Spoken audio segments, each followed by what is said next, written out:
حوالے سے عرض کر رہا ہوں کہ اس پہلو سے ایران ان کا ٹارگٹ ہے، ٹارگٹ نمبر 1 ایک خاص اعتبار سے۔ گریٹر اسرائیل بڑھے گا، عراق، شام، اردن، سعودی عرب کا کچھ شمالی علاقہ، ترکی کا جنوبی علاقہ، مصر کا صحرائے سینا۔ اس وقت جو عالم عرب پر صورتحال پیدا ہو گئی، اس میں ہمیں کیا کرنا چاہیے؟ پاکستان کے جو حالات ہیں ان میں کیا مشورے ہیں؟ اب میں ان چیزوں کے بارے میں آپ سے چند باتیں عرض کروں گا۔ پہلی بات تو یہ ہے کہ مشرق وسطیٰ کے مسئلے میں اس کے پس منظر کو سمجھ لینا چاہیے۔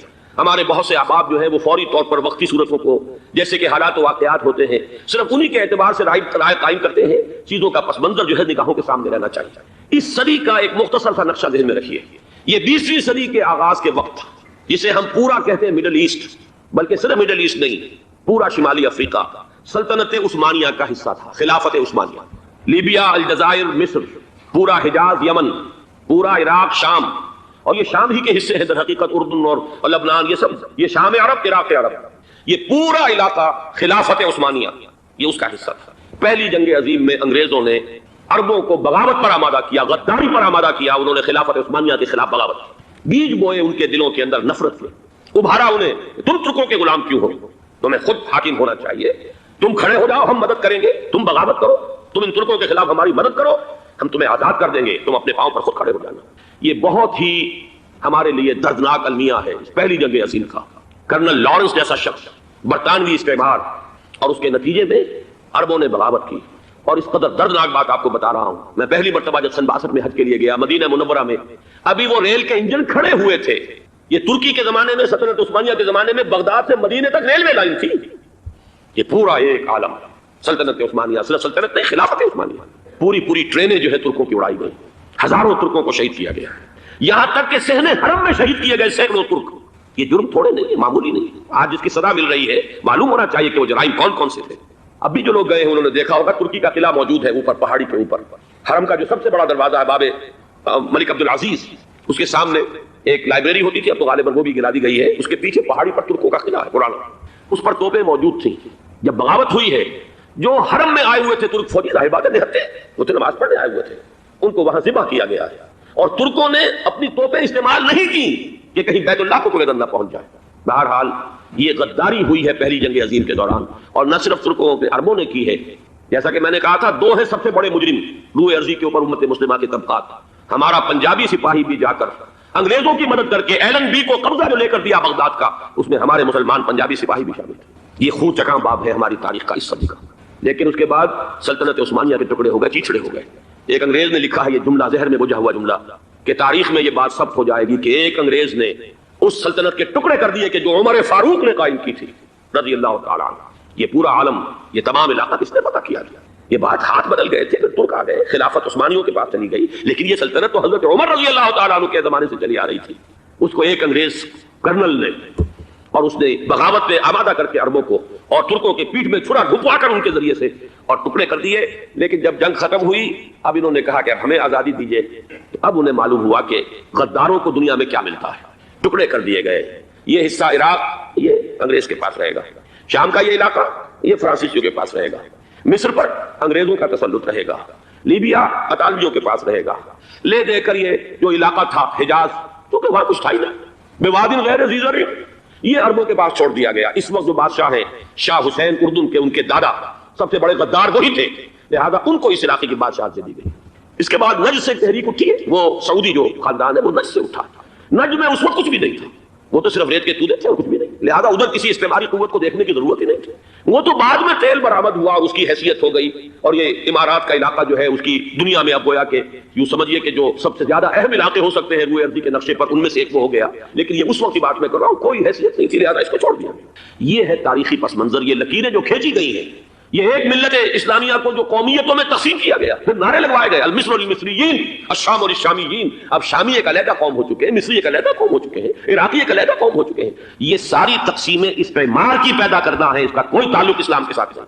اب ضرورت تو اس بات کی تھی کہ استعمار کے پنجے جب یہاں سے کچھ ہٹے، دوسری جنگ عظیم کے بعد ایک دور آیا، امریکہ ابھرا ہے دنیا کی عالمی سطح پر سیاست میں، اس کے ہاں کچھ آزادی کے تصورات تھے، اس نے بھی سپورٹ کیا۔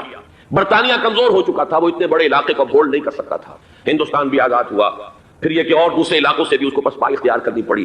استعمار کے پنجے جس طرح بھی ہوئے، ان کے سینوں سے، عربوں کے سینوں سے جو ہے گویا کہ وہ ہٹے، لیکن امریکہ نے ایک اپنی بہت بڑی حکمت عملی جو اختیار کی، عالم عرب کے سینے میں اسرائیل کا خنجر پیوست کر دیا تاکہ یہ کبھی آزاد نہ ہو جائیں، ہمارے انگوٹھے تلے رہے، ہماری پالیسی گراؤنڈ کرے۔ یہ استعمار کا دوسری جنگ عظیم کے بعد جہاں برطانوی استعمار، فرانسیسی استعمار رفتہ رفتہ یہ ہٹنے شروع ہوئے، صدر ناصر نے انگریزوں کو اٹھا کر پھینکا میڈیٹرینین میں اور دوسرے جگہوں سے، الجزائر نے آزادی حاصل کی فرانس سے، اطالویوں سے جو ہے لیبیا والوں نے آزادی حاصل کی، یہ ہو گیا، لیکن ایک خنجر پیوست کر دیا گیا اسرائیل کا سینہ عرب۔ اس صورتحال میں ظاہر بات ہے کہ ایک تو بڑی آئیڈیل پوزیشن تھی کہ پورا عالم اسلام متحد ہو، لیکن وہ تو بہت دور کا خواب معلوم ہوتا ہے۔ علامہ اقبال سے بڑا کوئی نقیب نہیں ہے ملت اسلامی کی وحدت کا، ایک ہو مسلم حرم کی پاسبانی کے لیے نیل کے ساحل سے لے کر تابخا کے کاشغر، لیکن انہیں بھی اپنے لیکچرز میں کہنا پڑا کہ اس وقت جو صورتحال ہے پورے عالم اسلام کی ایک وحدت بن جانا تو تقریباً ناممکن نظر آ رہا ہے۔ اگر کسی طرح ایک common wealth of Muslim nations وجود میں آ جائے تو بھی بڑی کامیابی ہے، لیکن اس سے بھی پہلے یہ تو زیادہ آسان تھا کہ عالم عرب ایک وحدت کی شکل اختیار کرے۔ یہ تو ایک قوم ہے، اکثر و بیشتر ایک نسل یا زیادہ دو نسلیں کہتی تھے، شمالی افریقہ میں بربر نسل بھی ہے، باقی تو سب عرب ہے۔ یہ پورا عالم ایک نسل، ایک زبان، پورے اتنے رقبے کے اوپر بولے جانے والی ایک زبان، یہ تو ایک ہو جائے۔ افسوس یہ ہے کہ اس کا ایک ہو جانا، ایک شخصیت ابھری تھی جو مذہبی مزاج کی شخصیت تھی، جو دینی مزاج کی حامل شخصیت تھی، اگر اس کی قیادت میں عالم عرب ہندوستان اور خراسان یعنی موجودہ افغانستان تک۔ ابن ماجہ کی روایت ہے ان عبداللہ ابن الحارث رضی اللہ تعالی عنہ قال رسول اللہ صلی اللہ علیہ وسلم یخرج ناس من المشرق یودعون للمہدی یعنی سلطانہ، دونوں طرح سے پڑھ سکتے۔ حضرت عبداللہ ابن حارث فرماتے ہیں رضی اللہ تعالی عنہ کہ حضور نے ارشاد فرمایا مشرق کی طرف سے وہ فوجیں نکلیں گی، لوگ آئیں گے جو عرب میں مہدی کی حکومت قائم ہے۔ یہ مہدی کون ہوں گے اس کا ذکر میں ذرا بعد میں کروں گا، لیکن نوٹ کر لیں کہ مہدی سے پہلے لازماً کسی مشرقی علاقے کے اندر وہ نظام قائم ہو چکے گا، تب وہاں سے فوجیں آئیں گی۔ یہ مشرق کون سا ہے؟ عرب کے مشرق میں آپ چلیے ایران بھی آ جائے گا، افغانستان بھی ہے، پاکستان بھی، اور اگر اسے اور توسیع دیں تو ہندوستان بھی ہے۔ یہ ہے عرب کا مشرق، اس سے فوجیں جائیں۔ اس کا کیا مطلب ہے کہ اس میں سے کسی جگہ پر نظام خلافت پہلے قائم ہو جائے گا تاکہ وہاں سے فوجیں جائیں گی جو جزیرہ نما عرب میں حضرت مہدی کی حکومت کو قائم آئے۔ اب دوسری حدیث، یہ سنن ابن ماجہ کی حدیث تھی جو میں نے آپ کو سنائی، آپ نے پڑھی۔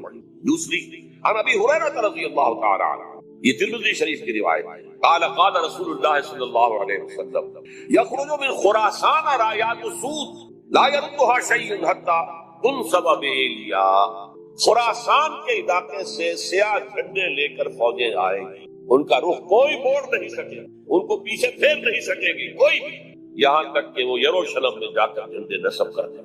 ایلیا حضور کے زمانے میں یروشلم، یہ یروشلم تھا جب حضرت سلیمان کی حکومت تھی، اور یہاں پر معبد سلیمانی، ہیکل سلیمانی قائم ہے۔ پھر یہ یروشلم گرا ہے تاریخ میں، یہاں تک کہ سن 70 عیسوی میں جب ٹائٹس رومی جنرل نے اس کو گرایا، ختم کیا، سیکنڈ ٹیمپل گرا دیا، اور یہاں سے یہودیوں کو کہا نکل جاؤ، یہاں کوئی یہودی باقی نہیں رہا، بالکل تہو پالا برباد کر دیا۔ اس کے کوئی 150 سال بعد ہیڈریان، رومن ایمپرر ہیڈریان، اس نے پھر دوبارہ آباد کیا اسے۔ 150 سال تک یہ بالکل بنجر اور بالکل غیر آباد ہوا۔ اب ہیڈریان نے جب آباد کیا تو اس کا نام ایلیا رکھا، اب یروشلم نام تھا۔ تو حضور کے زمانے میں پھر اس کا نام ایلیا، اور اب اس سے کیا معلوم ہو رہا ہے کہ یہ یروشلم مسلمانوں کے قبضے سے اس وقت نکلا ہوگا، ایک دفعہ پہلے نکلا تھا 999 عیسوی میں مسلمانوں کے ہاتھ سے نکلا تھا، عیسائیوں نے آ کر اس کو قبضے میں کیا، لاکھوں مسلمانوں کو مارا کر دیا۔ اس کو 1187 عیسوی میں واپس لیا ہے۔ کس نے لیا ہے؟ صلاح الدین ایوبی کرد۔ عرب کھوکھلے ہو چکے تھے، عربوں نے کھویا، واپس نہیں لے سکتے، بہت حکومت کر چکے تھے 400-500 برس کی حکومت، اور ان کے عیش اور ان کے آرام، اب ان میں جان نہیں تھی کہ وہ واپس لے سکتے۔ واپس لینے والا گرم کرد صلاح الدین ایوبی۔ گویا کہ اب آپ سمجھئے کہ 88 برس تک عیسائیوں کا قبضہ رہا یروشلم۔ اب 1967 میں یہودیوں نے قبضہ کیا ہے، اور اب 38 برس ہو گئے، 88 نہیں 38 برس ہو گئے، لیکن وہ دور آئے گا کہ اب پھر لیں گے، لینے والے عرب بھی نہیں ہوں گے۔ خراسان کے علاقے سے فوجیں، یہ خراسان کیا تھا؟ ایلیا جو میں نے آپ کو بتایا یروشلم کا نام ہے۔ خراسان اس زمانے میں ایک بہت بڑے ملک، کچھ حصہ پاکستان کا بھی اس میں شامل ہے، کچھ حصہ ایران کا بھی ہے۔ ایران کے اس حصے کو اب بھی خراسان ایک صوبہ ہے ایران کا چھوٹا سا۔ پاکستان میں خاص طور پر یہ جو علاقہ مالا کنڈ ایجنسی کہلاتی ہے، اس سے اوپر جتنا علاقہ ہے اور یہ جو واخان کی ایک پٹی آتی ہے اوپر، واخان افغانستان کی ایک پٹی سی دم سی چلی آتی ہے جو جا کر چائنا کی سرحد سے مل جاتی ہے، یہاں سے لے کے یہاں تک یہ جو مالاکنڈ کا وہ درہ ہے اور پہاڑ ہے یہ بھی خراسان ہے۔ باقی تقریباً 2/3 آف افغانستان ساؤدرن حصہ نہیں ہے خراسان کا حصہ، یہ سیستان کہلاتا تھا، یہ خراسان نہیں ہے، لیکن یہ کہ اوپر کا 2/3 آف افغانستان اور اس کے ساتھ یہ جو عرب جو اب یہ ترک ممالک آزاد ہوئے ہیں سوویت یونین کی سولوشن کے ساتھ، یہ سارا علاقہ کہلاتا ہے خراسان بزرگ، دی گریٹ خراسان۔ ایک مرتبہ ایک یہاں کا جو کونسلیٹ ایران کا وہ آئے تھے میرے پاس، ان کے ایک اہم آدمی، ان سے میں نے پوچھا خراسان تو پہلے دن کا خراسان ہمارا ایسی ہوا، نہیں مجھے خراسان، او خراسان بزرگ، وہ جو دی گریٹر خراسان کی بات کر رہے ہیں وہ یہ تھا۔ پھر میں نے اور طریقوں سے بھی تحقیق کی، پہلے خیال تھا کہ پورا افغانستان اس میں شامل ہے، لیکن اب معلوم ہوا کہ نہیں، یہ جو جنوبی حصہ ہے یہ سیستان کہلاتا ہے، کچھ بلوچستان کا حصہ اس میں شامل تھا اور کچھ یہ جنوبی حصہ افغانستان۔ یہاں سے فوجیں جائیں گی اور یہ فوجیں جا کر خراسان سے چل کر ایلیا پہنچیں گی، یروشلم پہنچیں گی اور اپنے جھنڈے گاڑا۔ اس کا جو نتیجہ نکلتا ہے وہ آپ سمجھ لیجئے۔ اس میں بھی اب میں اس سیرت ترجمان القرآن اقبال کا ایک شعر آپ کو سنا رہا ہوں۔ ایک تو انہوں نے جو اردو میں کہا تھا، میرے عرب کو آئی ٹھنڈی ہوا جہاں سے، میرا وطن کوئی ہے میرا وطن، ٹھنڈی ہوا کو آئی، مجھے ہندوستان کی طرف سے ٹھنڈی ہوا آ رہی ہے صلی اللہ علیہ وسلم۔ اس کا جو ہے حوالہ مجھے نہیں مل سکا ہے اب تک، لیکن لوگ مانتے ہیں کہ ہاں ہے، حدیث ہے، پڑھی ہے ہم نے، لیکن بتا نہیں پا رہے۔ اور ظاہر بات ہے کہ حدیث کا ذخیرہ اتنا وسیع ہے کہ اس میں تلاش کرنا ساتھ صاحب، اور اقبال کو کافی علم تھا ان چیزوں کا، اس کو بغیر کسی بنیاد میں نہیں کہہ سکتا، میرے عرب کو آئی ٹھنڈی ہوا جہاں سے، میرا وطن وہی ہے میرا وطن۔ لیکن اس سے بھی زیادہ جو بات ہے وہ علامہ اقبال کا ایک شعر ہے جس کے پہلے مصرع میں تو حضرت مہدی کا ذکر ہے، وہ میں بعد میں اس کا ذکر کروں گا جب ان کا وقت آئے گا۔ خضر وقت از خلوت دشت حجاز آیت بروں، خضر وقت، وقت کا خضر، میرے نزدیک وقت کا مجدد حضرت مہدی، وہ خلوت حجاز سے باہر آئے۔ خضر وقت از خلوت دشت حجاز آیت بروں، کارواں زی وادی دور و دراز آیت بروں، کارواں اس وادی دور و دراز سے چلے گا۔ یہ وادی دور و دراز کون سی ہے؟ وادی سندھ۔ وادی سندھ کا تصور پتہ نہیں آپ کو کیا ہے، آپ کو معلوم ہونا چاہیے کہ وادی سندھ، یہ سارے ٹریبیوٹس جو آ رہے ہیں جو وادی دریائے سندھ میں مل رہے ہیں، جیسے ایک درخت ہوتا ہے اور اس کی شاخیں ہیں، وہ تو درخت کے تنے سے نکلی ہے، ایک یہ کہ ٹریبیوٹریز ہوتی ہیں، چھوٹے چھوٹے دریا ہوتے ہیں، وہ ملتے ہیں تو ایک بڑا دریا بنتا ہے۔ یہ ٹریبیوٹریز مشرق سے بھی آ رہی ہیں سندھ میں اور مغرب سے بھی آ رہی ہیں۔ افغانستان کا جو مشرقی حصہ اسی وادی سندھ کے اندر، اور یہ موجودہ پاکستان، بلکہ اس میں سے کچھ حصہ جو ہم چھوڑ چکے ہیں، ہم سے نکل گیا دریائے ستلج تک، یہ وادی سندھ کا حصہ۔ کہاں آ رہا ہے ستلج؟ سندھ میں، اور بیاس ستلج میں پہلے ہی آ گیا، راوی آ گیا، چناب آ گیا، جہلم آ گیا، سب سندھ میں پہنچ گئے، وٹن کوٹ میں سے پہنچ گئے۔ اوپر سے یہ دریائے سوات آ رہا ہے، یہ دریائے دیر آ رہا ہے، یہ دریا فلاں آ رہا ہے، یہ دریا فلاں آ رہا ہے، سب دریائے کابل میں ہو کر کہاں پہنچے؟ سندھ میں۔ اوپر سے دریائے حمزہ آ رہا ہے، دریائے گلگت آ رہا ہے، کہاں آ کر گرے؟ سندھ میں۔ پھر یہ جو دریا آ رہے ہیں جو ہمارے جو ہے درائے گومل سے چلا آ رہا ہے، کوچی چلا آ رہا ہے، کہاں جاتے ہیں؟ سندھ میں۔ یہ پوری وادی، یہ افغانستان کا مشرقی حصہ جو پختون ہے، 100% پختون، وہ در حقیقت وادی سندھ کے اندر، یہ دو طرف سے وادی۔ کارواں عظیم، جی سے مراد عظیم، کارواں عظیم وادی دور و دراز آیت کو، فوجیں یہاں سے جائیں گی حضرت مہدی کی حکومت قائم کرنے کے۔ خضر وقت از خلوت دشت حجاز آیت بروں، کارواں عظیم وادی دور و دراز آیت بروں۔ یہ ہے اس سیرت۔ حالانکہ یہی شخص ہے جو اپنے خطبات کے اندر نفی بھی کرتا ہے کہ یہ مہدی اور یہ سب تصورات جو ہیں یہ کوئی صحیح نہیں ہے، اور یہ پرانی روایات چلی آ رہی تھی، ہر مذہب میں تصور ہے، اس طرح کی بات کہی۔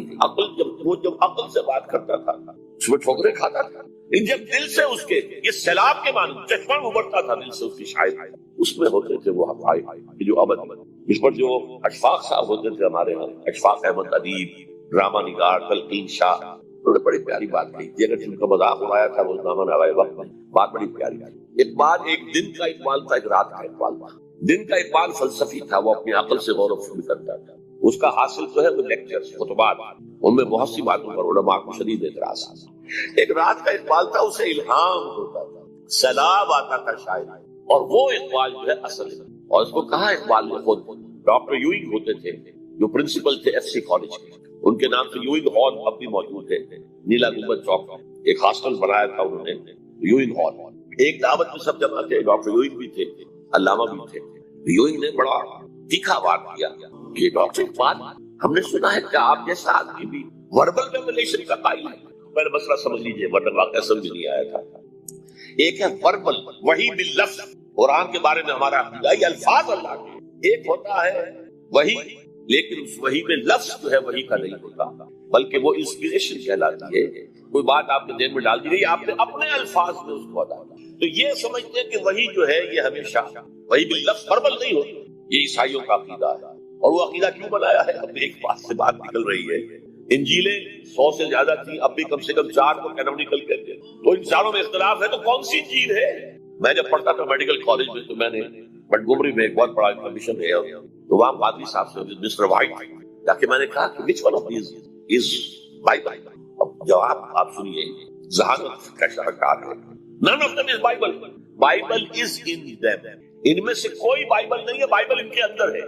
یعنی جو مفہوم عیسیٰ کو وہ خدا سمجھتے ہیں اور ان کو اپوسٹلز کہتے ہیں, یہ نبی تھے, حضرت عیسیٰ کے رسول تھے, یہ متی ہوں یا جان ہوں جو بھی ہے اپوسٹلز.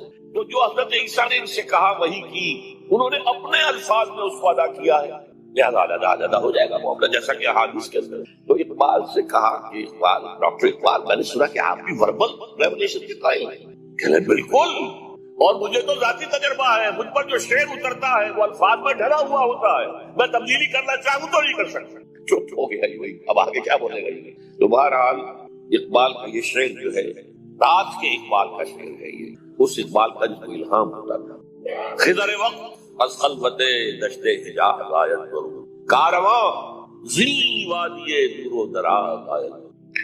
اب میں نے اب تک تو یہ ڈسکس کیا ہے قرآن, حدیث, سنت اور ایک ترجمان قرآن کے حوالے سے. اب آئیے عالمی حالات میں. عالمی حالات سے بھی معلوم ہوتا ہے کہ ایک عالمی ریاست تقدیر مبرم ہے.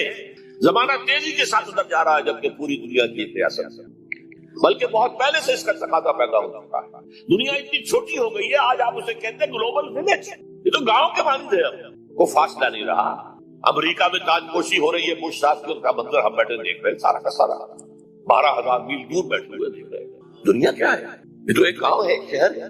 اور ایک عالمی ریاست اگر قائم نہیں ہوتی تو دنیا میں کبھی امن قائم نہیں ہوتی. لہذا دنیا میں امن کے لیے ایک عالمی ریاست ضرور, اور اسی کے پہلے قدم کے طور پر وہ لیگ آف نیشنز جو ہے قائم کی گئی. کوئی تو ادارہ ایسا ہونا چاہیے جہاں دنیا کے سارے ممالک کے نمائندے بیٹھیں, سوچیں, غور کریں, فیصلے کریں.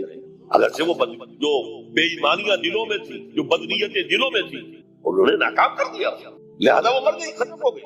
ہاں, جنم دے گئی اسرائیل کو, اس کے وطن سے اسرائیل نے جنم دیا. اسرائیل نے نہیں, بالفور ڈیکلریشن کہ یہودیوں کو فلسطین میں آباد ہونے کی اجازت ہے. اچھا, جب وہ ختم ہو گئی تو تقاضا موجود تھا, کوئی ادارہ ایسا ہونا چاہیے بھائی بیٹھے سب وہاں فیصلے کرے, ورنہ تو 2 برتن کھڑک جائیں گے تو اس کے بعد وہ عالمی جو ہے ایک کنفرنٹیشن ہو سکتی ہے.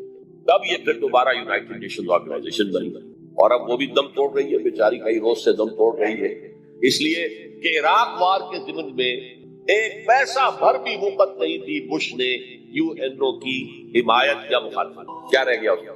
بس ایک کلب ہے, آؤ بیٹھے گفتگو کرو, اللہ اللہ خیر سے. جتنے ریزولوشن یو این او نے پاس کیے جنرل اسمبلی نے اسرائیل کے خلاف, سب کو ویٹو کیا ہے امریکہ کا. فائدہ کیا ہوا؟ جنرل اسمبلی کا فیصلہ کشمیر کے بارے میں موجود ہے, 55 سال سے اس پر عمل درآمد نہیں ہو سکتا. تو وہ در حقیقت جب عادل انسان کے اندر نہ اللہ پر ایمان اور یقین نہ ہو, آخرت کے محاسبے کا احساس نہ ہو, تو کوئی بھی آپ ادارہ بنا لے پھر ہو جائے گا. ایک زمانے میں, وہ بھی میرے زمانے طالب علمی کا ہے, جمعیت طلبہ والے جو ہے کراچی سے نکالا کرتے تھے اسٹوڈنٹ وائس, ایک انگریزی ہفتروزہ, اس میں لکھا تھا یو این او کا مطلب ہے یونائٹڈ نیشنز آرگنائزیشن نہیں, انٹائڈ نیشنز آرگنائزیشن, جو بندھی ہوئی نہیں ہے آپس میں. یہ نیشن جو ہے ان کا کوئی آپس میں تعلق نہیں ہے, ان کی آرگنائزیشن انٹائڈ یونائٹڈ. اور آج کا مطلب سامنے آ چکا ہے, لیکن تقدیر مبرم ہے. The march of history cannot be stopped. چاہے نیو ورلڈ آرڈر آئے, چاہے جسٹ ورلڈ آرڈر آئے, آئے گا ورلڈ آرڈر جس میں کوئی شک.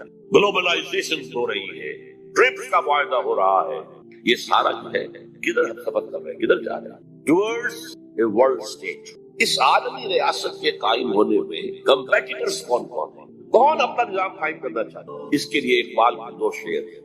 دنیا کو ہے پھر مارکہ روح و بدن پیش، مارکہ روح و بدن روحانیت اور میٹیریلزم، دنیا کو ہے پھر مارکہ روح و بدن پیش، تہذیب نے پھر اپنے درندوں کو مارا، تہذیب کے درندے یہ ہے مغربی قوموں کے لیے بہترین لفظ، تہذیب کے درندے کہتے ہیں سیویلائزیشن سیویلائزیشن سیویلائزیشن، اور جو درندگی وہ کرتے ہیں وہی بھیڑیے وہ درندگی نہیں کر سکیں گے جو وہ کرتے۔ دنیا کو ہے پھر مارکہ روح و بدن پیش، تہذیب نے پھر اپنے درندوں کو ابھارا، اللہ کو پابند دیے مومن پہ بھروسہ، ابلیس کو یورپ کی مشینوں کا سہارا۔ This grand confrontation is very soon to come, very soon to come, very soon۔ ایک طرف اللہ ہے اور مرد مومن ہے، دوسری طرف ابلیس ہے اور اس کا سب سے بڑا ایجنٹ یہودی ہے اور یہودیوں کے سپورٹرز عیسائی۔ یہ ہے 2 طرفہ، یہ 2 فریق ہیں، اور وہ میں آپ کو پہلے سنا چکا ہوں نظر۔ ابلیس نے کہا تھا مجھے نہ جمہوریت کا کوئی خطرہ ہے، نہ کوئی فاشزم سے خطرہ ہے، نہ کوئی اشتراکیت سے خطرہ ہے اگر کوئی خطر مجھ کو تو اس امت سے ہے جس کی خاکستر میں ہے اب تک شرارے آج، خال خالص قوم میں اب تک نظر آتے ہیں، وہ کرتے ہیں اشک سحرگاہی سے جو ظالم گزر۔ وہی خطرہ ہے جس کا ذکر کیا جب USSR ختم ہو گئی، جس کے لیے نیٹو بنایا گیا تھا، جس کے لیے سیٹو بنایا گیا تھا، جس کے لیے سینٹو بنایا گیا تھا ٹو کنٹین USSR۔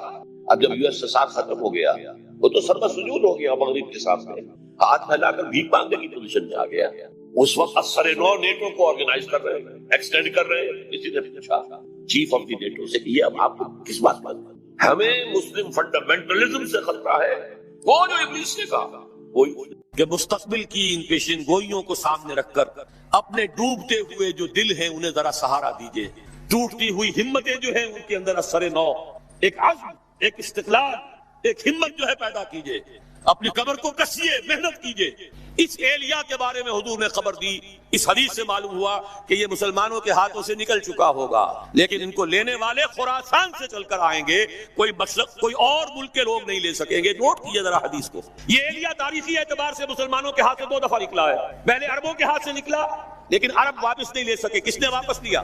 کوئی نظام اگر عالمی سطح پر آتا ہے یا آنے کا امکان ہے تو اس کی ترتیب اور تدریج یہی ہوگی کہ پہلے کسی ایک ملک میں آئے اور پھر پھیلے۔ منطق بھی یہی کہتی ہے، تاریخ بھی یہی بتاتی ہے۔ فرانس کا انقلاب فرانس میں آیا، پھر پھیل گیا پوری دنیا میں۔ اشتراکی انقلاب روس میں آیا، لیٹن امریکہ تک پہنچ گیا۔ سب سے بڑھ کر محمد عربی صلی اللہ علیہ وسلم کا انقلاب جزیرہ نماء عرب میں آیا اور پھر پھیلا دائیں بائیں، مشرق مغرب شمال۔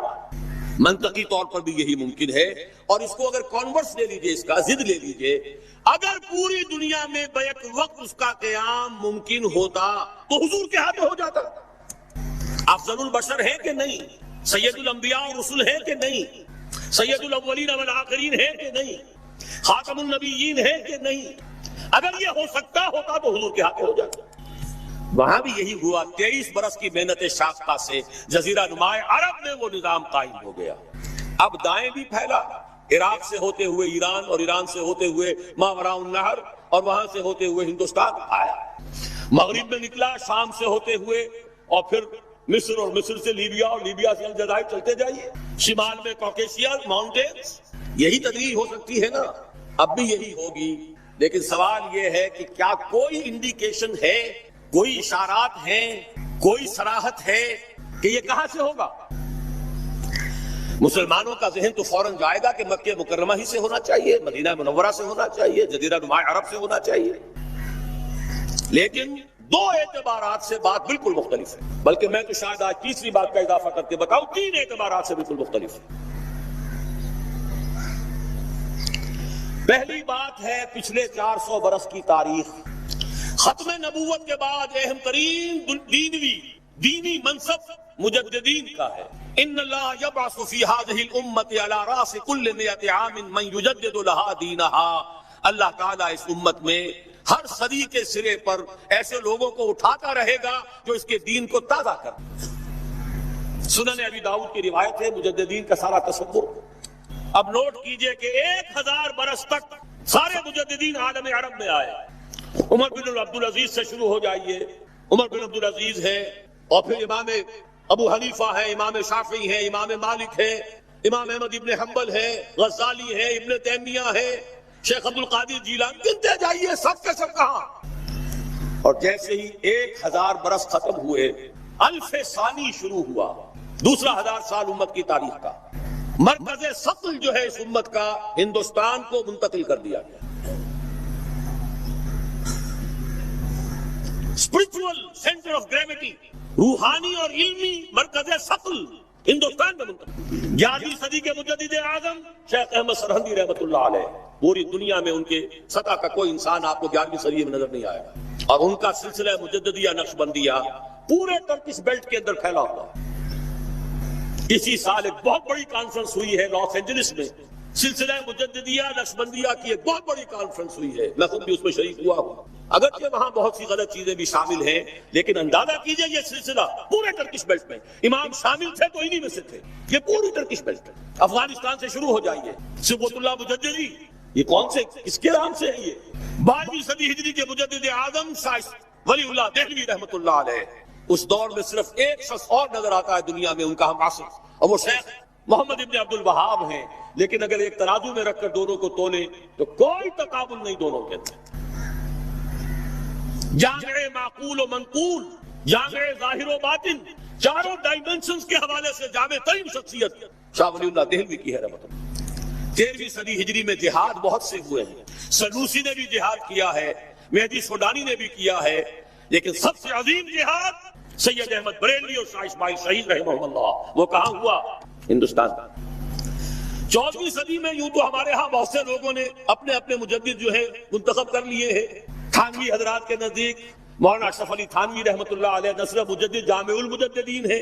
بریلوی حضرات کے نزدیک شاہ احمد رضا خان بریلوی، وہ بہت بڑے مجدد ہیں وغیرہ وغیرہ. لیکن میرا اپنا تجزیہ ہے، میں اپنی پوری کتاب میں بھی واضح کر چکا ہوں. علماء کے طبقے کی عظیم ترین شخصیت مجدد اعظم 14ویں صدی کے شیخ الہند مولانا محمود حسن اسیر مالٹا، جس کو انگریز نے گرفتار کر کے ہندوستان میں نہیں رکھا، مالٹا میں رکھا ہے. اقبال کے نفس سے ہے لالے کی آگ تیز، ایسے غزل سرا کو چمن سے نکال دو. اس کے علاوہ جو عظیم شخصیتیں ہندوستان نے پیدا کی ہیں، ان کے پاس ان کے برابر بھی کوئی شخصیت عالم عرب میں نہیں. اقبال جیسا مفکر کہیں ہے؟ مولانا مودودی جیسا مصنف کہیں ہے؟ مولانا الیاس جیسا مبلغ کہیں ہے؟ عالمی سطح پر، عالم عرب ہو یا عالم عجم ہو، اگر کوئی ڈنکا بول رہا ہے تو مولانا مودودی کی کتابوں کا ہے، مولانا الیاس کی تبلیغی جماعت کا ہے، اور دنیا کے کسی ملک سے اٹھنے والی کسی جماعت کا عالمی سطح پر کوئی اثر نہیں. سب اپنے اپنے علاقے کے ہیں، سب اپنے اپنے علاقے میں کام ہے، کوئی کسی کو جانتا بھی نہیں. اور فلسفیکل لیول پر، انٹلیکچوئل لیول پر علامہ اقبال واحد شخص ہے، کوئی دوسرا ہے ہی نہیں. تقابل تو وہاں کیا جائے جہاں کوئی دوسرا ہو، تو دوسرا ہے ہی نہیں. یہ کیا سب کچھ یوں ہی ہو رہا ہے، ایٹ رینڈم ہو رہا ہے، یا کوئی حکمت خداوندی ہے؟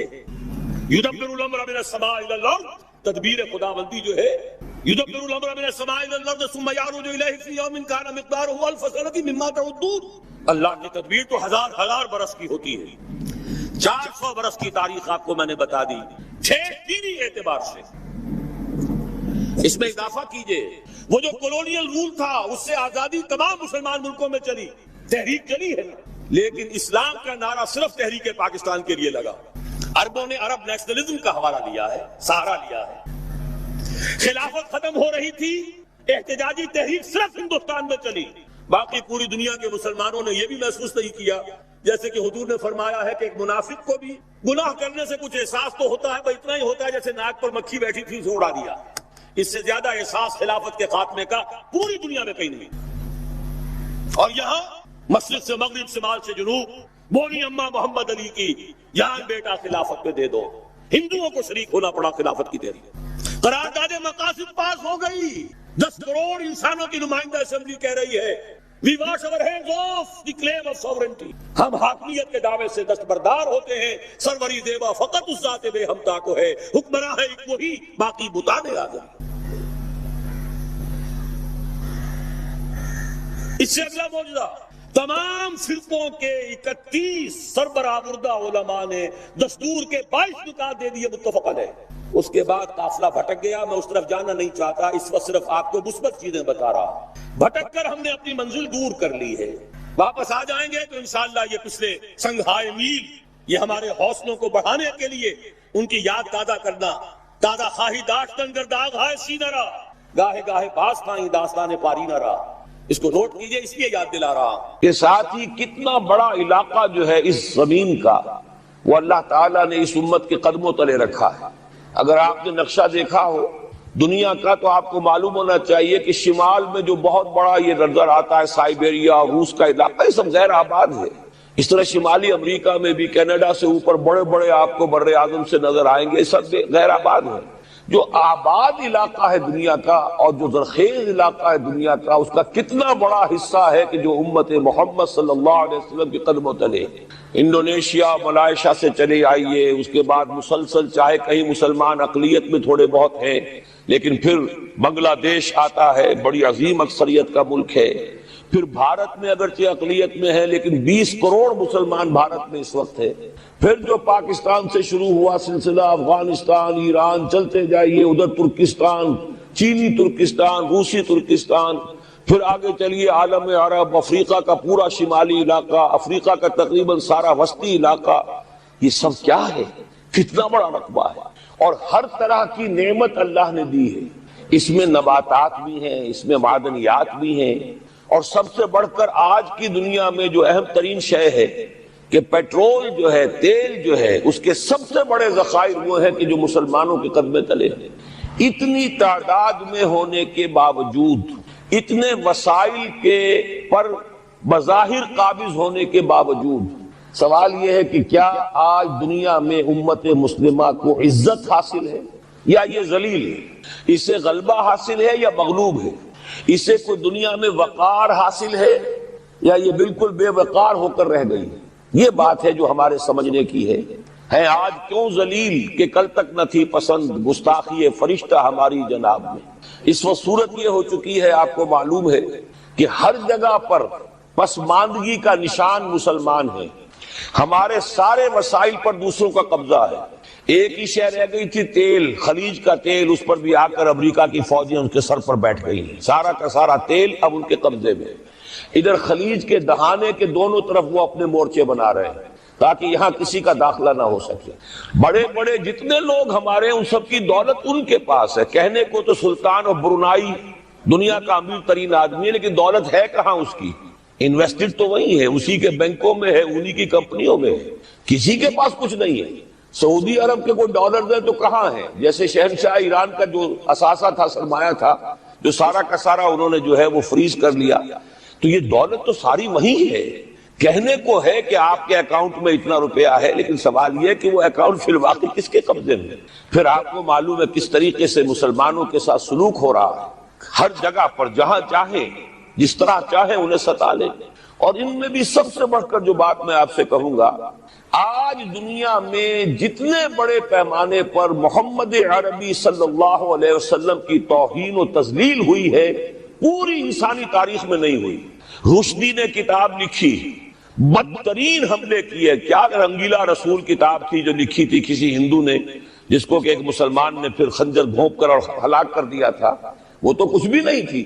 اس کتاب کو رنگیلا رسول کو 100 سے ضرب دیجئے تو یہ کتاب بنتی ہے سیٹنک ورسز، اور وہ ملینز نہیں بلینز کی تعداد میں شائع ہوئی. اس کے خلاف احتجاج اگر کسی نے کیا ہے تو ان کے اوپر جوتے پڑے ہیں، ان پر ڈنڈے پڑے ہیں. پوری مغربی دنیا اس کے پیچھے آ گئی ہے، سپورٹ کیا ہے. لے دے کے ایک ملک نکلا ایران، اس نے کم سے کم یہ کہ اس کے قتل کا فتویٰ تو دیا، لیکن کیا کرے، قتل کرنے کی تو نوبت نہیں آئی. پورا عالم عیسائیت اس کی پشت پناہ ہے، اس کی مدد کر رہا ہے. یہ اتنی بڑی توہین محمد رسول اللہ صلی اللہ علیہ وسلم کی اور آپ کی ازواج مطہرات کی، اور یہ بظاہر ایک ایسے شخص کے ہاتھوں جس کا نام مسلمانوں کا سا ہے، اس کا اتنا بڑے پیمانے پر ہونا. اور پھر یہ کہ مسلمان 120 کروڑ ہونے کے باوجود کچھ نہیں کر سکتے. میں وہ چیزیں نہیں گنوانا چاہتا کہ 15 لاکھ جو ہیں وہ ہمارے افغان بھائی جو ہیں انہوں نے جانے دی. فائدہ کس کو پہنچا؟ تاحال امریکہ کو، کہ اس کی جو مد مقابل قوت تھی USSR وہ ختم ہو گئی. اسی طریقے سے جو کچھ کشمیر میں ہو رہا ہے، ہماری بے ہمیتی، بے غیرتی کا عالم یہ ہے. ہم کچھ اندر خانے تھوڑی بہت کو مدد کر کے سمجھتے ہیں کہ ہم نے فرض ادا کر دیا، جبکہ فرض تو یہ ہونا چاہیے تھا کہ ہم براہ راست اعلان کرتے اور انڈیا کو الٹیمیٹم دیتے کہ سٹاپ دس بزنس، یا یہ کہ پھر ہم سے جنگ ہے. جنگ کا نتیجہ تو پھر اللہ جس کو چاہے دے گا. اگر انسان اللہ تعالیٰ پر اعتماد رکھتا ہو، توکل رکھتا ہو، اپنے موقف کی حقانیت پر بھی اسے یقین ہو، تو کم من فئۃ قلیلۃ غلبت فئۃ کثیرۃ، تاریخ میں ہمیشہ ہوتا آیا ہے کہ چھوٹی قوتیں جو ہیں ان کو غلبہ اللہ نے عطا کیا ہے بڑی قوتوں پر. لیکن بے غیرتی کا عالم یہ ہے، بے حمیتی کا عالم یہ ہے، زبانی کلامی ہم سے بڑا ہمدرد کوئی نہیں مسلمانان کشمیر کا. جس لیڈر کو دیکھو بڑھ چڑھ کر بیان دے گا، لیکن عملاً ہم کیا کر رہے ہیں؟ یہ ساری صورتحال جو میں نے آپ کو بتائی ہے، ویسے تو اب یہ کہ اگر اس میں ایک خاکہ سا میں نے آپ کے سامنے رکھا ہے، اس میں رنگ بھروں تو ظاہر ہے کہ یہ پورا گھنٹہ اسی میں لگ جائے گا. لیکن جو اس کا اصل لب لباب ہے وہ یہ ہے کہ ہم اپنی جگہ بڑے خوش ہیں کہ ہم امت مرحوم ہیں، ہم تو امت محمد ہیں صلی اللہ علیہ وسلم، ہم تو اللہ کے پیارے ہیں، ہم اللہ کے لاڈلے ہیں، ہمیں اللہ کی شفاعت، ہمیں اللہ کے رسول کی شفاعت بھی ملے گی، جنت تو گویا کہ ہمارا پیدائشی مقام ہے. یہ سارے جو بھی ہمارے ذہنوں کے اندر ہیں خیالات، اور یہ جو ہمارے من گھڑت عقائد ہیں، آپ سوچئے کہ جب ہم جو آبجیکٹیو کنڈیشنز ہیں، گیون کنڈیشنز ہیں، جو سامنے کے حالات ہیں، ان سے جب تقابل کرتے تو معاملہ بہت مختلف ہے. یہ کیوں ہے؟ اصل میں سوال جب تک آپ اپنے سامنے نہیں رکھیں گے اس کا جواب جو ہے، اب اس پر غور کیجئے کیوں ہے. کیا اللہ تعالیٰ کو محمد الرسول اللہ کی عزت و حرمت پیاری نہیں ہے؟ کیا محمد الرسول اللہ اللہ کے پیارے نہیں ہیں، حبیب رب العالمین نہیں ہے؟ کیا اللہ تعالیٰ کو کفار سے زیادہ محبت ہے؟ کیا وجہ ہے؟ رحمتیں ہیں تیری اغیار کے کاشانوں پر، اور برف گرتی ہے تو بیچارے مسلمانوں پر. سائنس میں وہ آگے ہیں، مالیات پر ان کا شکنجہ کسا ہوا ہے پوری دنیا پر. تہذیب ان کی ہے، تمدن ان کا ہے، ہم تو ان کے کیمپ فالوورز ہیں، نقش قدم پر چل رہے ہیں، ہم تو ان کی صرف یہ کہ نقالی کر رہے ہیں. تو سوچئے وجہ کیا ہے؟ کیا اللہ کو کفر زیادہ پسند ہے اسلام سے؟ کیا اللہ کو محمد الرسول اللہ صلی اللہ علیہ وسلم کی عزت و حرمت کا کوئی خیال نہیں؟ سوچنے کی بات ہے. ظاہر بات ہے کہ ان سوالات کا جواب تو ہاں میں آپ نہیں دے سکتے، یقیناً ایسا نہیں ہے. بہرحال وہ کافر ہیں، وہ اللہ کو نہیں مانتے، اللہ کے رسول کو نہیں مانتے. چلیے اللہ کو کسی نام سے مان لیا، گاڈ کہہ دیا، لیکن اللہ کے رسول کو تو نہیں مانتے. ایمان کا سارا دار و مدار تو رسالت پر ہے. اللہ کے اس کلام کو تو نہیں مانتے، اور اس کے باوجود ان کے لیے عزت ہے. رحمتیں ہیں تیری اغیار کے کاشانوں پر، برف گرتی ہے تو بیچارے مسلمانوں پر. یہ ایک لمحہ فکریہ ہے، یہ سوچنے کی بات ہے کہ ایسا کیوں ہے. اس کا جو جواب میں یا بنی اسرائیل اذکروا نعمتی التی انعمت علیکم واوفوا بعہدی اوف بعہدکم وایای فارہبون. بنی اسرائیل، چونکہ یہ لفظ پہلی مرتبہ قرآن مجید میں آ رہا ہے تو یہاں تھوڑی سی وضاحت کرنی ہوگی. ابن جو عربی میں بیٹے کے لیے آتا ہے ابن، اس میں جو شروع کا حمزہ ہے یہ در حقیقت اضافی ہے. اصل لفظ جو ہے بے نون پر مشتمل ہے، اسی لیے اس کی جمع سالم آتی ہے بنون. قرآن مجید میں المال والبنون زینت الحیات الدنیا، تو یہ جو اس کی جمع سالم ہے وہ در حقیقت بنون ہے. اور پھر اس کی حالت نسبی اور حالت جری بنین ہوگا، اور جب یہ مضاف بن جائے گا تو اس کا وہ نون گر جائے گا. تو اے بنی اسرائیل، اے اسرائیل کی اولاد. لفظی ترجمہ ہوگا اے اسرائیل کے بیٹوں، لیکن یہ کہ مراد اولاد ہے. اس میں برسبیل تغلیب اگرچہ خطاب مردوں سے ہو رہا ہے جیسے کہ قرآن مجید میں اکثر و بیشتر ہے، لیکن یہ کہ اس میں خواتین بھی شامل ہیں. تو یا بنی اسرائیل، اے اسرائیل کے بیٹوں. اسرائیل سے مراد کیا ہے؟ اس پر اتفاق ہے، اجماع ہے. حضرت یعقوب کا یہ لقب ہے. البتہ یہ لفظ بنا ہے اسم اور ایل دو سے مل کر. ایل کا لفظ جو ہے وہ عبرانی زبان میں الہ کے لیے ہے. الہ اور ایل ویسے بھی قریب قریب ہیں، اسی لیے تمام فرشتوں کے نام جبرائیل، میکائیل، اسرائیل، یہ تمام الفاظ کے ساتھ جو ایل آتا ہے یہ در حق اسماعیل بھی سما اور ایل. چونکہ حضرت ابراہیم علیہ السلام نے دعا کی تھی پروردگار بیٹا عطا فرما، اس اعتبار سے جب اللہ تعالیٰ نے بیٹا عطا فرمایا تو اسماعیل نام رکھا، یعنی اللہ نے سن لیا. جیسے ہمارے ہاں دیہات میں یہ خاص طور پر جانگلی علاقہ جو کہلاتا ہے، اللہ ڈوایا، اللہ سنیا، یعنی یہ اللہ نے جس کے بارے میں ہماری دعا سنی اور ہماری استدعا کو قبول فرمایا، تو یہ گویا کہ اسماعیل کے معنی یہ ہے. تو اسرائیل جو ہے اسر اور ایل سے مل کر بنا ہے.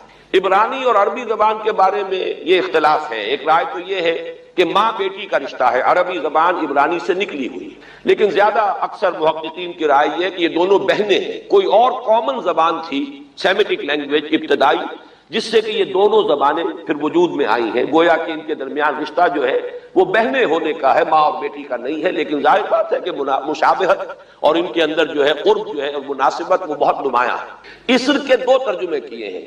یہودی علماء تو اس پر بہت زیادہ جزم کے ساتھ قائم ہے کہ اسر سے مراد ہے بطن، یعنی رجل عظیم، جواں مرد، بہت باہمت انسان. اس لیے کہ ان کے ہاں یہ عقیدہ ہے اور بڑی تحریف جو ہوئی ہے تورات میں، اس میں ایسی ایسی باتیں بھی ہیں. حضرت یعقوب کی جو مدح کی گئی ہے اس میں اس حد تک مبالغہ ہے کہ حضرت یعقوب کی اللہ تعالیٰ کے ساتھ کشتی ہوئی اور اللہ کو پچھاڑ لیا حضرت یعقوب نے. تو معلوم یہ ہوا کہ یہ تو بڑے بہادر اور بہت جری انسان، اس اعتبار سے وہ بطل اور رجل کا ترجمہ کرتے ہیں اسر کا. لیکن یہ کہ صحیح ترجمہ جو ہے وہ اسر کا ہے، بندہ، عبد. اس لیے کہ عربی کا لفظ جو بنا ہے اسیر، اسیری، کوئی کسی کا غلام ہے، اسیر. اسی سے لفظ اسرا بنا ہے. اسرا ہے کنبہ. کنبہ بھی آپس میں جڑا ہوا ہوتا ہے، ان کے بندھن ہوتے ہیں دوستی کے، محبت کے، اخوت کے. تو اسی طریقے سے یہ اسر کا لفظ آتا ہے کسی بندھن کے لیے. اسیر جو ہے پچھلے زمانے میں جبکہ جیلوں کا رواج نہیں تھا تو اگر کسی شخص کے ذمے کسی کی کوئی رقم ہوتی تھی دینی تو اس شخص کو اس کے حوالے کر دیتے تھے. وہ اس کا ذاتی قیدی ہوتا تھا، ذاتی اسیر، اس کی تحویل میں رہتا تھا. جب تک کہ اس کے اعزاء اقارب آ کر وہ رقم ادا نہ کر دے وہ شخص اس کی تحویل میں رہتا تھا، وہ اس کا اسیر ہوتا تھا. اس اعتبار سے غلام کے معنی میں یہ لفظ جو ہے مستعمل ہے. تو اسرائیل کا ترجمہ ہوگا عبداللہ. اذان تو میں عرض کر رہا تھا کہ اسرائیل کا ترجمہ ہوا عبداللہ. گویا کہ اب تک ہم نے یا بنی اسرائیل کا ترجمہ کیا اے اللہ کے بندے کی اولاد. مراد ہے حضرت یعقوب علیہ الصلوۃ والسلام. حضرت یعقوب حضرت اسحاق کے بیٹے ہیں. حضرت اسحاق حضرت ابراہیم علیہ السلام کے دوسرے بیٹے ہیں. حضرت ابراہیم کو پہلا بیٹا اللہ نے عطا فرمایا اسماعیل. اسی لیے میں عرض کر چکا ہوں سما اور ایل سے مل کر بنا ہے. جو دعا کی تھی انہوں نے، اس دعا کا پہلا جواب جو ملا ہے اللہ تعالیٰ کی طرف سے، اس کی مقبولیت کا جو ظہور ہوا وہ حضرت اسماعیل کی شکل میں. پھر یہ کہ حضرت سارہ کو بھی اللہ تعالیٰ نے اولاد دی اور حضرت اسحاق پیدا ہوئے. اس وقت یہ جو بشارت دی گئی ہے قرآن مجید میں متعدد مقامات پر آگے چل کر آئے گا کہ حضرت سارہ کے ہاں بھی اولاد ہونے کی جو بشارت حضرت ابراہیم علیہ السلام کو فرشتے دینے آئے تھے، اسی میں یہ بھی تھا کہ نہ صرف یہ کہ تمہیں ایک بیٹا عطا ہوگا بلکہ اس کے بعد پوتا بھی عطا ہوگا. گویا کہ ایک بہت جلیل القدر پوتا. اس اعتبار سے ایک رائے یہ ہے کہ یعقوب عقب سے بنا ہے. گویا کہ بشارت میں پہلے ہی سے شامل تھا حضرت یعقوب علیہ السلام کا ذکر بھی کہ اسحاق کے بعد اسحاق کے ہاں ایک بہت جلیل القدر بیٹے کی ولادت ہوگی اور اس کا نام یعقوب ہوگا، یعنی اسحاق کے بعد آنے والا، بیٹے کے بعد جو پوتا آتا ہے. لیکن یہود کی رائے یہ ہے کہ حضرت یعقوب پیدا ہوئے ہیں اپنے بھائی عیسو کے ساتھ. یہ تمام بیٹے ہیں حضرت اسحاق علیہ السلام کے. دو بیٹے پیدا ہوئے بیک وقت، جڑواں بھائی. پہلے حضرت عیسو کی ولادت ہوئی ہے اور تورات کے الفاظ یہ ہیں کہ یعقوب اپنے بھائی عیسو کی ایڑیاں پکڑے ہوئے تولد ہوا. تو چونکہ حضرت عیسو کے بعد حضرت یعقوب کی ولادت ہوئی ہے تو گویا کہ اس وجہ سے ان کا نام حضرت اسحاق نے یعقوب رکھ دیا، عقب میں آنے والا، بعد میں آنے والا. بہرحال حضرت یعقوب علیہ السلام کے پھر 12 بیٹے ہیں جن کی تفصیل پوری موجود ہے. یہ تاریخ جو ہے بڑی ریکارڈڈ ہے، اس لیے کہ بنی اسرائیل کی یہ تاریخ جو ہے books of the old testament میں اس کی پوری تفصیل موجود ہے. 4 بیویاں تھی حضرت یعقوب علیہ السلام کی جن سے 12 بیٹے ہوئے. 3 بیویوں سے 10 بیٹے تھے اور سب سے چھوٹی بیوی سے 2 بیٹے تھے حضرت یوسف اور بنیامین. اور ان دونوں سے حضرت یعقوب علیہ السلام کو بڑی محبت تھی. حضرت یوسف سے چونکہ یہ تاریخ شروع ہوتی ہے اس اعتبار سے کہ انہیں ان کے بھائیوں نے کنویں میں ڈالا، پھر اللہ تعالیٰ نے وہاں سے ان کے نکلنے کا سامان کیا، پھر مصر پہنچایا، پھر مختلف مراحل سے گزار کر انہیں وہاں ایک بہت اونچی پوزیشن تک پہنچایا. تو حضرت یوسف علیہ السلام سے اس اعتبار سے ان کی تاریخ شروع ہوتی ہے. 1906 قبل مسیح میں حضرت یوسف علیہ السلام کی پیدائش ہے، جہاں تک صحیح اندازہ کیا جا سکا ہے. یوں سمجھئے کہ آج سے تقریباً 4000 سال قبل یہ حضرت یوسف کی پیدائش ہے. اور حضرت یوسف پڑ پوتے ہیں حضرت ابراہیم کے. ان میں اگر آپ 200-250 سال کا اور اضافہ کریں تو آج سے کوئی 4,2500 سال قبل کی شخصیت بنتے ہیں حضرت ابراہیم علیہ السلام. حضرت یوسف کے زمانے میں پھر جیسے کہ وہ تفصیل سورہ یوسف میں آئے گی، یہ پورا خاندان آ کر کنعان میں تھے لیکن وہاں سے آ کر مصر میں آباد ہو گئے.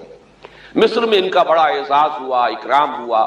اس کے خاص حالات تھے کہ مصر میں اس وقت جو بادشاہت تھی وہ اصل مصر کے لوگوں کی نہیں تھی، بلکہ یہ بھی سیمیٹک لوگ تھے جو جا کر جنہوں نے عراق وغیرہ کے علاقے سے ہی جا کر انہوں نے فتح کیا تھا مصر کو، لہذا انہیں فرعون نہیں کہا گیا قرآن مجید میں، وہ فرائنہ کا خاندان نہیں ہے، بلکہ وہ تاریخ میں ہکسوس کنگز کہلاتے ہیں۔ تاریخ مصر میں وہ 15واں خاندان کہلاتا ہے وہاں کے بادشاہوں کا، 15th ڈائنیسٹی، اور یہ چونکہ لوکل نہیں تھا اس لیے ان کو فرعون نہیں کہا جائے گا، بلکہ یہ ہکسوس کنگز چرواہے بادشاہ تھے کہ جو عرب کے ان علاقوں سے آئے تھے جزیرہ نما سے، اور وہاں سے وہ چرواہے تھے، ان کا تو پیشہ ظاہر بات ہے صحرا میں کیا ہوتا ہے، بھیڑیں بکریاں پالنا، لیکن انہوں نے آ کر مصر کو فتح کیا، وہاں ان کی بادشاہت ہو گئی۔ محسوس ایسا ہوتا ہے کہ ایک سیاسی پہلو موجود تھا، وہ جو بادشاہ مصر نے جس طریقے سے اعزاز کیا ہے حضرت یوسف علیہ السلام کا، پھر جو اختیار دیا، جو اقتدار دیا، جو ان کو حیثیت دی، پھر انہیں اجازت دی کہ اپنے پورے خاندان کو بلا لیں، اور پھر مصر کا بہترین جو زرخیز ترین علاقہ تھا وہ انہیں عطا کر دیا کہ یہاں آباد ہو جاؤ، جشن کا علاقہ، یا گوشن بھی کہتے ہیں، جشن بھی کہتے ہیں۔ یہ جو نائل کا ڈیلٹا ہے کہ جو جا کر آپ کو معلوم ہے کہ دریا جو ہیں جب بہت سی شاخوں میں تقسیم ہو جاتے ہیں سمندر میں گرنے سے قبل، تو وہ ڈیلٹا جو ہے زرخیز ترین علاقہ ہوتا ہے، آرٹیفیشل اریگیشن کے اور نظام تو تھے نہیں، جہاں دریا ہی چھوٹی چھوٹی نہروں کی شکل اختیار کر لے وہاں گویا کہ وہ فطری طور پر جو ہے بڑے وسیع رقبے کے اندر اریگیشن ہو سکتی ہے، تو اس ڈیلٹا کے علاقے میں بہترین علاقہ ان کو دیا گیا، وہاں آباد ہو جاؤ۔ وہاں یہ رہے ہیں گویا کہ پیرزادوں کی حیثیت، ابھی ان کے پاس کوئی شریعت نہیں، ابھی کوئی کتاب نہیں ملی، ابھی صرف یہ ایک خاندان ہے، حضرت ابراہیم کی نسل کا ایک خاندان ہے، اس لیے کہ حضرت ابراہیم کی نسل میں حضرت اسماعیل کی نسل ہے کہ جو عرب میں آباد ہو چکی، ان کی نسل میں پھر حضرت اسحاق کے بیٹوں میں سے بھی عیسو کی نسل وہ اور جگہ پر آباد ہو چکی۔ اس اعتبار سے یوں نہ سمجھیے کہ نسل ابراہیم صرف ان پر مشتمل ہے، اسی طرح بنی قطورہ تیسری جو آپ کی اہلیہ تھی ان کی اولاد بھی، تو گویا کہ یہ بہت وسیع حلقہ ہے جو اولاد ابراہیم کا ہے۔ تو اولاد ابراہیم میں سے ایک شاخ ہے جو آ کر، یعنی حضرت یعقوب کے 12 بیٹے اور حضرت یعقوب بھی آ کر یہاں آباد ہو گئے، اور یہاں پھر یہ کچھ عرصے تک تقریباً 100-150 برس تک تو بڑے عیش میں رہے۔ یہ تقریباً یوں سمجھیے کہ 1850 قبل مسیح میں ان کا داخلہ ہوا ہے مصر کے اندر، اور وہاں پر 150 برس جو ہیں انہوں نے بڑے عیش میں گزارے ہیں۔ یہ پیرزادے تھے اس لیے کہ بادشاہ معتقد ہو چکا تھا حضرت یوسف علیہ السلام کا، اگرچہ یہ تو ثابت نہیں ہوتا کہ وہ ایمان لایا ہو حضرت یوسف علیہ السلام پر، اس کا کوئی ثبوت نہیں ہے، لیکن معتقد تھا، اور ان کی نیکی کا، پارسائی کا، شرافت کا، ذہانت کا، صلاحیتوں کا اعتراف پوری قوم کو تھا، جس طریقے سے کہ انہوں نے اس ملک کی جو نیا ہے اس کو جس طرح پار لگایا ہے، وہ شدید ترین قحط کا جو ایک دور آیا اس میں سے، اور جتنا بہترین انتظام کیا اس کی بنا پر ان کی صلاحیتوں کے سب معترف تھے۔ تو وہ 130 برس کی عمر میں غالباً ان کا انتقال ہوا ہے، اور 80 برس تک انہوں نے مصر پر گویا کہ جو سب سے زیادہ با اختیار شخص وہاں تھا بادشاہ کے بعد، بادشاہ اپنی جگہ پر تھا، لیکن یہ کہ جو بادشاہ کے بعد سب سے زیادہ با اختیار شخصیت تھی وہ حضرت یوسف کی تھی 80 برس تک، اور اس عرصے میں، اور پھر یہ 150 برس جو میں نے عرض کیا ہے کہ اس میں یہ خوب پھلے پھولے، ان کی اولاد جو ہے وہ کثرت کے ساتھ پھیلی، لیکن اس کے بعد وہاں پھر ایک انقلاب آیا۔ اس انقلاب کو آپ کہیں گے جیسے کہ مختلف ممالک میں آتا ہے، اب سنز آف دی سوائل جو اس ملک کے رہنے والے تھے، اصل آبادی قبطیوں کی، انہوں نے بغاوت کی اور ہکسوس کنگز کو نکال دیا، وہ خاندان ختم ہو گیا۔ جب وہ چلے گئے تو جو ہکسوس کنگز کے یہ گویا کہ بہت ہی منظور نظر تھے اور یہ مراعات یافتہ طبقہ تھا بنی اسرائیل کا، حضرت یعقوب کی اولاد کا، اب ان پر عتاب شروع ہوا، اب ان کا زوال آیا۔ تو یوں سمجھیے کہ تقریباً 400 برس اس کے بعد ان کے بڑی ہی شدت کے اور بڑی سخت غلامی کے، رفتہ رفتہ اس میں شدت پیدا ہوتی گئی ہے، لیکن یہ ہے کہ یہ 400 برس اس لیے کہ پھر 1300 قبل مسیح میں 550 برس بعد پھر ان کا ایکسوڈس ہوا ہے مصر سے، جب حضرت موسیٰ علیہ السلام کو اللہ تعالیٰ نے مبعوث فرمایا، پھر حضرت موسیٰ علیہ السلام ان کی نجات کا ذریعہ بنے، اور پھر مصر سے لے کر وہ انہیں نکلے ہیں، معجزانہ انداز میں ہی سمندر کو پھاڑ کر ان کے لیے اللہ نے راستہ بنایا ہے، قدم قدم پر معجزوں سے ان کی تائید کی ہے، کھانے پینے کے لیے صحرائے تیہ میں کچھ نہیں تھا تو من و سلوہ دیا ہے، پانی پینے کے لیے نہیں تھا تو ایک ضرب سے چٹان میں سے 12 چشمے جو ہے اللہ تعالیٰ نے بہا دیے کہ 12 قبیلے ہیں آپس میں لڑے نہ، کہیں پانی پینے پلانے پہ جھگڑا اور کہیں گھوڑا آگے بڑھانے پہ جھگڑا، قبائلی زندگی میں یہ بڑا سینسیٹیو ایشو ہوتا ہے. لہذا قد علم کل اناس مشربہم، ہر قبیلے کے لیے ایک گھاٹ معین ہو گیا، تمہارا چشمہ یہ ہے، تمہارا چشمہ یہ ہے. ایک ضرب سے 12 چشمے پھوٹ گئے. پھر انہیں وہاں کوہ طور کے قریب پڑاؤ ڈال کر ان کو وہاں چھوڑ کر حضرت موسیٰ علیہ السلام جو ہے اللہ تعالیٰ کی طلبی پر کوہ طور پر گئے ہیں، وہاں تورات عطا ہوئی. تو تورات کے عطا کیے جانے کے بعد اب سمجھیے کہ اب ان کی حیثیت ایک امت کی بن گئی، کتاب پر امت کی تشکیل ہوئی. یہ امت مسلمہ قرآن مجید کی بنیاد پر امت ہے. جب یہ کتاب دی گئی ہے اس کی بنیاد پر ایک شریعت دی گئی ہے، کتاب دی گئی ہے، کتاب ہدایت ہے، تو اس نے امت کی شکل اختیار کی. یہی وجہ ہے کہ لفظ امت جو ہے قرآن مجید میں صرف مکی صورتوں کے اندر، مدنی صورتوں میں استعمال ہوا ہے. کنتم خیر امت اخرجت للناس سورہ آل عمران میں، کذالک جعلناکم امۃ وسطا لتکونوا شہداء علی الناس ویکون الرسول علیکم شہیدا، یہ سورہ بقرہ میں آگے چل کر آ جائے گا. تو اصل میں جیسے تشکیل امت جو ہوئی ہے وہ در حقیقت مدنی دور میں آ کر ہوئی ہے جبکہ شریعت عطا کی جا رہی ہے. اسی طریقے سے یہ ایک خاندان تھا، حضرت ابراہیم کی نسل کی ایک شاخ، اس نے امت کی حیثیت اختیار کی ہے جبکہ صحرائے تیہ میں جب ان کا قیام تھا اور اس صحرائے سینا میں، اور وہاں پر پھر حضرت موسیٰ علیہ السلام کو تورات دی گئی اور شریعت دی گئی، تب سے یہ امت ہے. اور یہ ہے 1300 قبل مسیح، 610 عیسوی میں. اب سمجھیے 1300 وہ جمع کیجئے، 610 یہ جمع کیجئے، 1910 برس بعد پھر حضور صلی اللہ علیہ وسلم پر قرآن مجید کی وحی کا آغاز ہوا، اور 622 میں حضور نے ہجرت فرمائی. اور اس کے بھی کوئی 2 سال یا 1 سال کے بعد جو ہے یہ آیات نازل ہو رہی ہیں جو ہم اس وقت پڑھ رہے ہیں. تو یہ سارا جو ہے تاریخی پس منظر ذہن میں رکھیے کہ یہ تقریباً 2000 برس کی تاریخ جو ہے ان کی بحیثیت امت. ویسے تو ان کی تاریخ اگر شروع کریں گے بنی اسرائیل تو حضرت یعقوب سے شروع ہونی چاہیے اور وہ اس سے زیادہ ہو جائے گی طویل، لیکن در حقیقت امت کی حیثیت سے ان کی تاریخ 2000 برس کی شمار ہوگی کہ 1300 قبل مسیح میں جب ہجرت کی ہے حضرت موسیٰ علیہ السلام نے اپنی قوم کو لے کر مصر سے، اور جب صحرائے سینا میں آئے ہیں، سینائی پیننسولا میں، اور پھر کتاب ملی ہے، تورات عطا کی گئی، شریعت عطا کی گئی، تب سے اس کا امت کی حیثیت سے آغاز ہوا. ایک بات اور نوٹ کر لیجئے، ان کو امت مسلمہ کیوں نہیں کہا گیا؟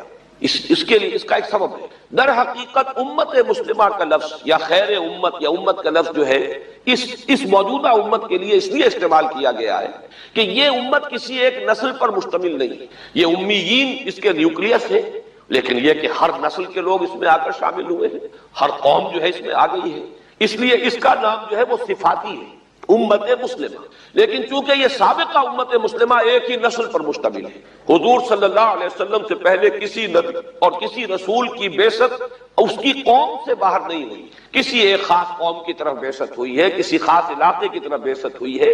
بعثت عمومی الی کافۃ الناس یہ صرف محمد الرسول اللہ صلی اللہ علیہ وسلم کی امتیازی شان ہے. وما ارسلناک الا کافۃ للناس بشیرا ونذیرا. اس اعتبار سے ان کا جو ہے اس میں علم گویا کہ بنی اسرائیل ہی ہے کہ جو برقرار رہا ہے، اے اسرائیل کی اولاد. اگرچہ میں اس موضوع پہ تقریر کر چکا ہوں لیکن آج پھر اس گفتگو کے حوالے سے بات چیزیں تازہ کرتا ہوں. اس وقت عالمی سطح پر یہودی جمع عیسائی بریکٹ میں کر لیں اور امریکہ جمع یورپ یہ بریکٹ میں کر لیں. ان کا اندر معاملہ کیا ہے؟ اصل جو ہے اس میں پیچھے مائنڈ ہے، ماسٹر مائنڈ، سازشی ذہن وہ یہود کا ہے. باقی عیسائی آلہ کار بن گئے ہیں. جو 100% آلہ کار ہے یہود کا وہ پروٹیسٹنٹس ہیں. پروٹیسٹنٹزم یہود ہی نے پیدا کرایا تھا. یہود ہی نے یورپ کے اندر سود کا رواج شروع کروایا، ورنہ سود حرام تھا. وہاں پر بھی یوزری بھی اور کمرشل انٹرسٹ بھی دونوں حرام تھے، یہ یہودیوں نے کروایا. اور پھر پہلا بینک بنوایا ہے انگلستان کے اندر، بینک آف انگلینڈ. اور جو پوپ کے خلاف بغاوت کرائی تو پہلی بغاوت ہوئی انگلستان کے اندر، جو چرچ آف انگلینڈ علیحدہ ہو گیا پوپ سے. اور اسی کو یہودیوں نے قرار دیا یہ ہمارا ماڈرن اسرائیل ہے، یہ اسرائیل ہمیں دیا ہے گاڈ نے، یہ جو ہے برطانیہ. اس کے کچھ عرصے کے بعد یہی جو ہے ایکسوڈس ہوا ہے اور وہ امریکہ میں جا کے آباد ہوئے. لہذا امریکہ کو بھی جیوز نے کہا ہے دس از another اسرائیل، یہ ہمارے اصل اسرائیل، ماڈرن اسرائیل یہ ہے. اس لیے کہ جو انہیں وہاں پر اقتدار حاصل ہوا ہے، جو قوت حاصل ہوئی ہے، جس قدر دولت انہوں نے وہاں جمع کی ہے، وہاں کے جس طریقے سے جکڑ لیا ہے حکومتوں کو، فرنگ کی رگے جہاں پنجے یہود میں ہے. ٹھیک 100 سال پہلے علامہ اقبال یہ مشاہدہ کر کے آ گئے تھے یورپ میں، اور کون دیکھنے والا تھا کہ وہاں کیا ہو رہا ہے، بیہائنڈ دی سین کیا ہے، سامنے کیا ہے. پردے کے پیچھے کیا ہے؟ فرنگ کی رگے جہاں پن جائے یہود. اس وقت فرنگ کا امام تھا برطانیہ. یہ وہ سلطنت تھی جس پر سورج کبھی غروب نہیں ہوتا تھا. آج وہ فرنگ کا امام امریکہ.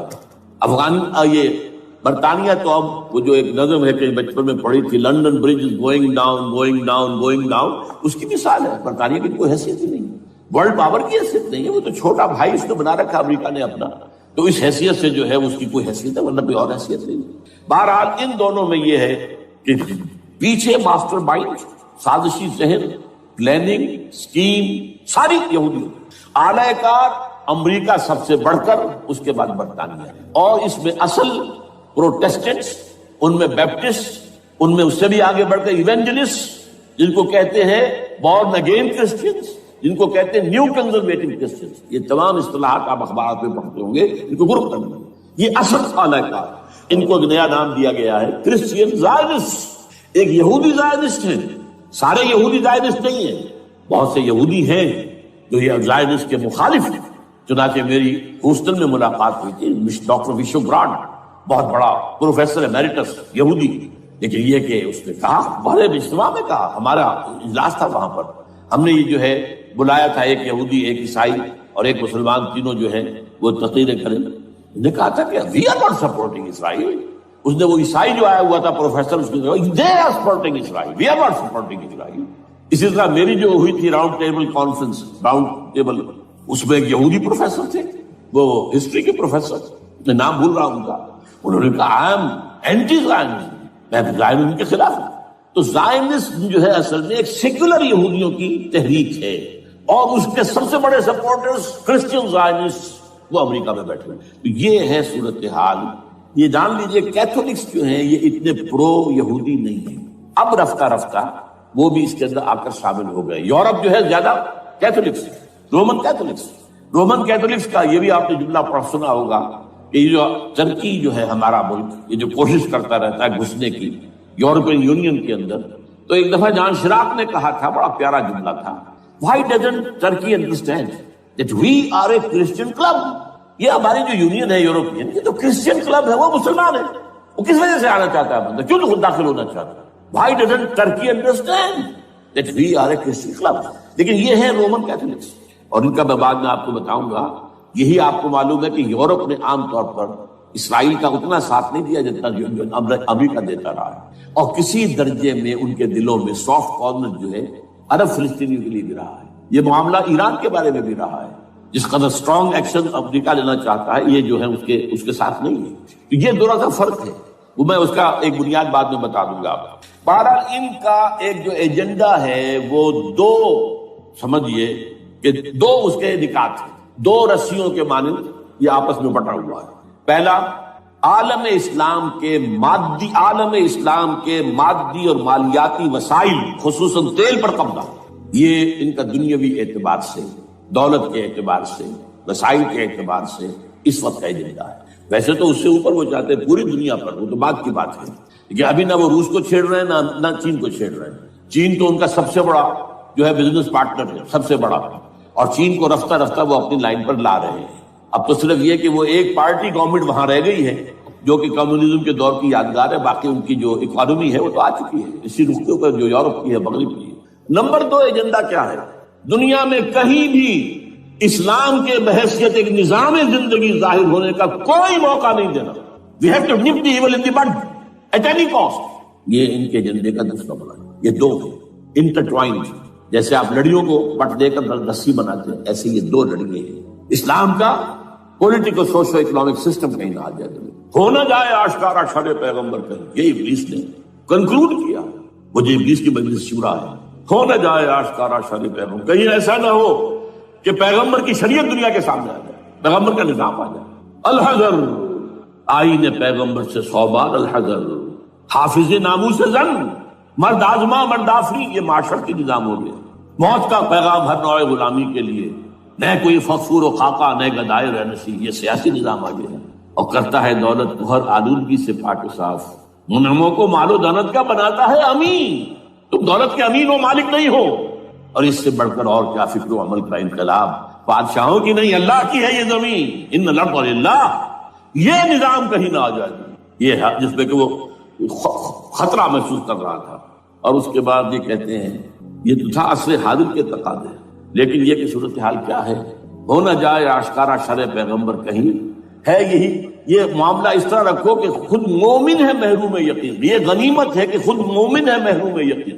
ہمیں اگر کوئی سہارا ملتا ہے تو اس سے کہ مومنوں کو بھی، نام نہاد مسلمانوں کو بھی اپنے اس نظام پر یقین نہیں. وہ نماز پر یقین رکھتے ہیں، روزے پر رکھتے ہیں، زکوٰۃ کو بھی جو بھی اللہ تعالیٰ جس کو توفیق دیتا ہے، حج کرتے ہیں، عمرے کرتے ہیں، یہ ہے سب. لیکن یہ کہ یہ غنیمت ہے، چشم عالم سے رہے یہ پوشیدہ یہ آئین تو خوب. وہ ابلیس کہتا ہے کہ یہ آئین چشم عالم سے پوشیدہ رہنا چاہیے. یہ غنیمت ہے کہ خود مومن ہے محروم یقین. ہمارے لیے جو ہے اگر کوئی سانس لینے کی جگہ ہے وہ یہ ہے، حوصلہ افزائی اگر ہے تو اس میں ہے کہ خود مومن محروم یقین ہے، اس کے سامنے وہ راستہ ہے ہی نہیں. اب لیجیے یہودیوں کے ایجنڈے کو میں تجزیہ کر رہا ہوں. سب سے پہلے World Bank, IMF، globalisation, TRIPS, ان تمام ہتھ کنڈوں کے ذریعے عالمی مالیاتی استعمار جو بظاہر امریکہ کا ہوگا حقیقت اب یہود کا ہوگا. یہودیوں کے نزدیک پوری نوع انسانی حیوانوں کے مانند ہے. They are not human beings, they are goyams, they are gentiles. یہ انسانی شکل میں حیوان ہیں، اور جیسے حیوانوں کو ایکسپلائٹ کرنا، استعمال کرنا انسانوں کا حق ہے. گھوڑے کو آپ باندھتے رہے ہیں نا ٹانگے کے آگے، اور بیلوں سے آپ ہل جتواتے رہے ہیں، تو جیسے یہ حق ہے ایسے ہمارا حق ہے پوری دنیا کے جو ہے وسائل کو کھینچے. ہاں جیسے گھوڑے اور بیل کو بھی کچھ نہ کچھ دانا تو ڈالنا پڑتا ہے، چارہ تو دینا پڑتا ہے، تو ان کو بھی کچھ دو. یہ پوری نوع انسانی ورکرز بن کر رہ جائے، حیوان بن جائیں، بالکل شہوت کے غلام بنا دو انہیں، اخلاقی اقدار کا بیڑا غرق کر دو، خاندانی نظام کو تہوبارہ کر دو. یہ باقاعدہ جو Protocols of the Elders of the Zion سب میں موجود ہے لکھا ہوا، جو 1897 میں انہوں نے پاس کیا اپنا پروگرام. بیسل سوئٹزرلینڈ کا ایک شہر ہے. Protocols of the Elders of the Zion. ان کو حیوان بنا دو، بس حیوانوں سے کام لیتے رہو. ہاں ان کی کمائی کا کچھ حصہ ان کے لیے چھوڑ دو، وہ بھی زندہ رہیں، وہ بھی آخر کام کیسے کریں گے. اور اصل جو ہے ملائی کھینچ دو اپنے اس نظام کے ذریعے سے. World Bank, IMF، stock exchange, TRIPS, globalisation, اس کے ذریعے سے عالمی مالیاتی استعمار. نمبر 2 ایک ہے ان کا ایجنڈا، یہ تو عالمی ہے. دوسرا ایجنڈا کیا ہے؟ وہ لوکل ہے. وہ کیا ہے؟ گریٹر اسرائیل کا قیام، جس میں مصر کا سارا زرخیز علاقہ شامل ہوگا، جو ڈیلٹا کا علاقہ کہلاتا ہے اس کا، جہاں کے اس وقت کے بادشاہ نے، حضرت یوسف علیہ السلام کے زمانے کے بادشاہ نے، وہ فرعونہ کے خاندان میں سے نہیں تھا، وہ عرب تھا. عربوں ہی سے کسی وقت کوئی قوم آئی تھی جو کہ مصر پر قابض ہو گئی تھی. اس نے حضرت یوسف کے خاندان کو لا کے وہاں آباد کیا. بہترین جشن کا علاقہ کہلاتا ہے، بہترین. وہ کہتے ہیں ہمارا ہے، ہم رہے وہاں پر کئی 100 برس تک رہے. عراق ہمارا ہے، وہاں ہمیں قید میں رکھا گیا، نبوکدنضر دے گیا تھا. عرب کا شمالی حصہ جو ہمارا ہے، وہاں خیبر میں یہودی قلعے تھے، اور وہاں مدینے کے اندر جو ہے 3 قبیلے یہودی تھے جنہیں محمد نے صلی اللہ علیہ وسلم نے وہاں سے نکال پار کیا تھا. جارڈن، یہ ترکی کا بھی کچھ حصہ ہمارا ہے. باقی پورا لبنان اور پورا فلسطین، یہ سب اس کے اوپر بنے گا ایک greater Israel. This is there local agenda. اور اس کے لیے ضروری ہے ایک بہت بڑی جنگ. ایسے آسانی سے نہیں ہو جائے گا. آرمگیڈون، جس کو حضور نے فرمایا الملحمۃ العظمیٰ، الملحمۃ الکبریٰ، بہت بڑی جنگ، جس کی خوفناکی اور تباہناکی کا اندازہ اس سے کیجیے. حضور فرماتے ہیں کہ اگر ایک باپ کے 100 بیٹے یا ایک دادا کے 100 پوتے ہوں گے تو ان میں سے 99 ختم ہو جائیں گے، ایک بچے گا. اور ایک جگہ فرماتے ہیں اتنی اموات ہوں گی، اتنی لاشیں ہوں گی کہ ایک نفاست پسند پرندہ جو ہے، جو گندگی پہ نہیں اترنا چاہتا. ایک تو ہے یہ کوے، چیلیں، گدھ، وہ تو گندگی کی تلاش میں ہے مردار کھانے کے لیے، وہ تو لاشوں کو نوچ رہے ہوں گے. وہ پرندہ جو ہے نفاست پسند پرندہ، وہ نہیں اتر سکے گا، اڑتا اڑتا چلا جائے گا، لیکن لاشوں کا سلسلہ ختم نہیں ہوگا، یہاں تک کہ تھک ہار کر لاشوں پر گر جائے گا. یہ دور نہیں ہے، اس لیے کہ اس پر متفق ہیں یہودی بھی اور عیسائی. پروٹسٹنٹس عیسائی اس کے اوپر پوری طرح متفق ہیں. آرمگیڈون، جسے آپ 3rd ورلڈ وار کہہ لیں، الملحمۃ العظمیٰ کہہ لیں، الملحمۃ الکبریٰ کہہ لیں، حضور کے الفاظ میں یہ آئے گا. اس کے نتیجے میں گریٹ اسرائیل بنے گا. نمبر 3 پھر بنے گا 3rd ٹیمپل، جو ٹائٹس نے گرا دیا تھا 70 میں، سن 70 عیسوی، جسے گرے ہوئے کتنا عرصہ ہو گیا؟ 2008. اندازہ کر لیجیے 1800 کتنے برس ہو چکے. وہ دوبارہ بنائیں گے 3rd ٹیمپل، اور اس کے لیے مسجد اقصیٰ کو گرائیں گے اور ڈوم آف دی راک، قبۃ الصخرہ، وہاں لا کر پھر اس میں کنگ ڈیونز تھرون لا کے رکھا جائے گا. یہ بھی میرے علم میں پہلی مرتبہ اسی ٹرمپٹ کی اشارے سے آیا. وہ کیا ہے؟ حضرت داؤد کا. آج سے کتنے ہزار سال پہلے کی بات ہے، اندازہ کیوں. 1000 قبل مسیح، اور یہ اب 2000 ہو گیا عیسوی، 3000 برس تو ہو گئے. وہ کیا تھا؟ ایک پتھر تھا جس پر بٹھا کر حضرت داؤد کی تاج پوشی کی گئی. پھر اسی پر حضرت سلیمان کی تاج پوشی، پھر اسی پر ان کے بادشاہ آتے رہے، تاج پوشی ہوتی گئی. ٹائٹس نے جب گرایا ہے سن 70 عیسوی میں، یروشلم کو برباد کیا، 1,33,000 یہودی ایک دن میں قتل کیے، ایک دن میں. باقی نکال دیا، بھاگ جایا. اس کو کہتے ہیں diaspora that started in 70 AD. یہ منتشر ہو گیا، جس کا جال سنگھ سمایا چلا گیا، یورپ میں چلے گئے، شمالی افریقہ میں، مسلمان ملکوں میں، انڈیا میں آ گئے، ایران میں آ گئے، سب وہاں سے نکال دیے گئے ڈائسپورا. بہرحال وہاں سے وہ ٹائٹس وہ پتھر لے گیا، وہ روم میں لے گیا. روم سے کسی طرح وہ آئرلینڈ پہنچ گیا. آئرلینڈ پیور کیتھولک ملک ہے، آپ کو معلوم ہے، اور وہاں پر پروٹیسٹنٹس کی اور کیتھولکس کی جنگیں ہوتی رہتی ہیں. کبھی بھی شیعہ سنی مسلمانوں کی اس طور سے خانہ جنگی نہیں ہوئی ہے جیسے کہ وہاں ان دو عیسائیوں میں کیتھولکس اور پروٹیسٹنٹس میں ہوتی ہے. وہ رومن کیتھولک ملک ہے. وہاں سے وہ انگلینڈ میں آیا. انگلینڈ میں جب آ گیا، بلکہ وہاں سے اسکاٹ لینڈ سے انگلینڈ میں پھر اس کو ایک کرسی کے اندر اس کی سیٹ کی حیثیت سے بنا کر ایک تھرون کی شکل دے دی گئی. اور وہ جو ویسٹ منسٹر ایبے ہے، برطانیہ کے پارلیمنٹ کے ساتھ جو چرچ ہے، ویسٹ منسٹر ایبے، وہاں اس کو لا کے رکھ دیا گیا. اس وقت سے برطانیہ کے بادشاہوں اور ملکاؤں کی تاج پوشی وہاں ہوگی. تو ایک یہ ہے کہ پھر اس کو لا کر وہاں رکھیں گے. اب یہاں سے اختلاف ہے، یہ نوٹ کریں. یہاں تک عیسائیوں کا، یہودیوں کا ایجنڈا ایک ہے. یہاں اختلاف ہے. یہودیوں کے نزدیک ان کا مسایہ آئے گا اور وہ وہاں بیٹھ کر پوری دنیا پر راج کرے گا. وہ مسایہ جس کی خبر دی گئی تھی شروع کی کتابوں میں، جو تورات کی ابتدائی کتابیں ہیں، وہ تو حضرت مسیح کی شکل میں آ گئے. دی پروفیسی واز فلفلڈ. یہودیوں نے نہیں مانا، انہیں تو قرار دیا جادوگر ہے، کافر ہے، مرتد ہے، ولد الزنا ہے، اور اپنے بس پر سولی پر چڑھا دیا. وہ دوسری بات ہے، اللہ نے کیا کیا وہ ایک علیحدہ مسئلہ ہے. چنانچہ یہ کہ دی سچویشن از ویکنٹ. وہ مسیحا کی جگہ ابھی باقی ہے ان کی، and they are waiting for ہم. تو وہ آئے گا اور وہ یہاں اس تخت داؤد پر بیٹھ کر پوری دنیا پر ہوگا. عیسائیوں کا کہنا کیا ہے کہ در حقیقت حضرت مسیح نازل ہوں گے، سیکنڈ کمنگ آف جیسس، جس کو ہم بھی مانتے ہیں. اگر کہ ہوگا کیسے، حالات و واقعات کا کیا ہمارے نزدیک رنگ ہے، وہ کچھ مختلف ہے، وہ ویسے بیان نہیں کر سکتا. حضرت مسیح علیہ السلام کے اس تخت پر بیٹھیں گے ان کے عیسائیوں کے مطابق. چنانچہ پوپ جو مر گیا ہے، پال سیکنڈ، اس کو یہ ٹرمپٹ والے کہتے ہیں شیطان.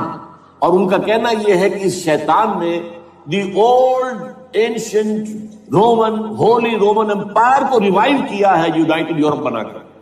اور ان کا مقصد کیا ہے کہ یہ فلسطین میں ایک رومن کیتھولک حکومت قائم کرنا چاہتے ہیں. یہودی اپنی حکومت چاہتے جو ہے، اور وہ اپنی حکومت چاہتے ہیں. یہ ان کا کہنا ہے. یہ میں نہیں جانتا کہ اس میں کس حد تک ایک دوسرے پر الزام درست ہے. لیکن جیسے کہ آپ کو معلوم ہے کہ انڈونیشیا کے اندر بھی ہوا تھا، ایک جزیرے کو تقسیم کر دیا، ایک حصہ جو ہے اس کا وہ رومن کیتھولک ریاست بن گیا. شاید نائجیریا میں بھی اس طرح کا معاملہ ہوا کہ تھوڑے علاقے کے اندر وغیرہ وغیرہ. تو یہ ہے. لیکن بہرحال یہ ان کا. عیسائیوں کا معاملہ کیا ہے؟ میں نے جیسا کہ بتایا کہ یہ تو اس ایجنڈے کے اندر متفق ہے، اور عیسائی بھی ورلڈ ڈومینیشن، مالیاتی جو ہے استعمال، اس کے لیے کوشاں ہے. لیکن ان کے نزدیک حضرت عیسیٰ ابن مریم آئیں گے علیہ الصلوۃ والسلام، اور وہ حکومت کریں گے. اس پورے ڈرامے کا اسکرپٹ پورا یہودیوں کا لکھا ہوا، اور انہی کی سازش اس پورے ڈرامے کے پیچھے ہے. البتہ بظاہر اس ڈرامے کا بڑا کیریکٹر جس سے آپ ہیرو کہیں وہ امریکہ ہے، اور اس کے تابع یورپ بھی ہے. یہ ہے عالمی سطح پر معاملہ اس وقت. ویسے میری 2 کتابیں جو ہے اس پر کتابچے ہیں.